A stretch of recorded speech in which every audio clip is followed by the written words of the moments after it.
All right guys, so when you want to release these ball joints, what tools are you going to use? I have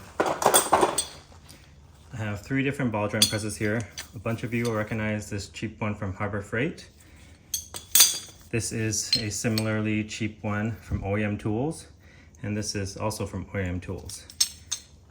This one does not fit, as most of you probably know. It does not really work on the NSX. This OEM Tools silver one is my go-to. The opening is a little bit wider and it fits on the lower ball joint of the rear, and it works on both ball joints of the front knuckle, as well as the control arms. So where I ran into an issue is that this top ball joint on the rear, the top of it, where the boot is very wide. So this one would not fit. I thought about trying to modify this. This is a relatively inexpensive ball joint press, but I didn't want to, sacrifice the structural integrity of it.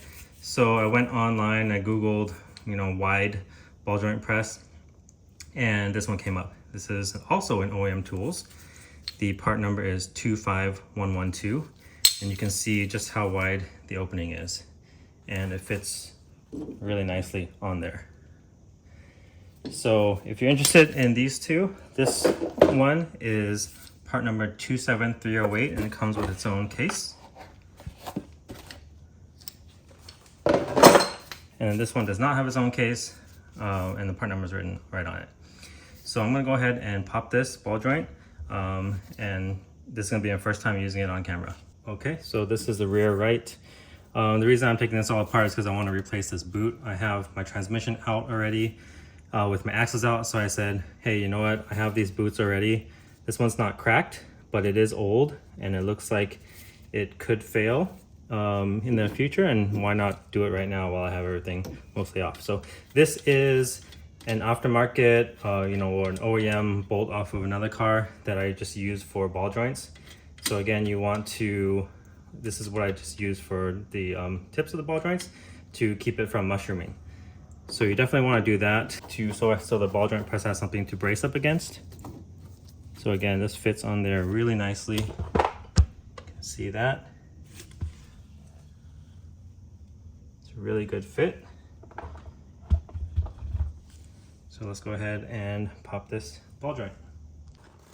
Okay, this is a 19mm socket, so I'm just gonna go at this a little bit at a time to simulate tightening it by hand.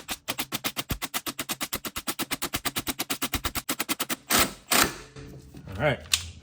Okay, that was very easy, very straightforward. Tool worked perfectly. Also, I greased it up. This green stuff is grease that I put on there just to keep it nice. So you can see the end of the ball joint is perfect.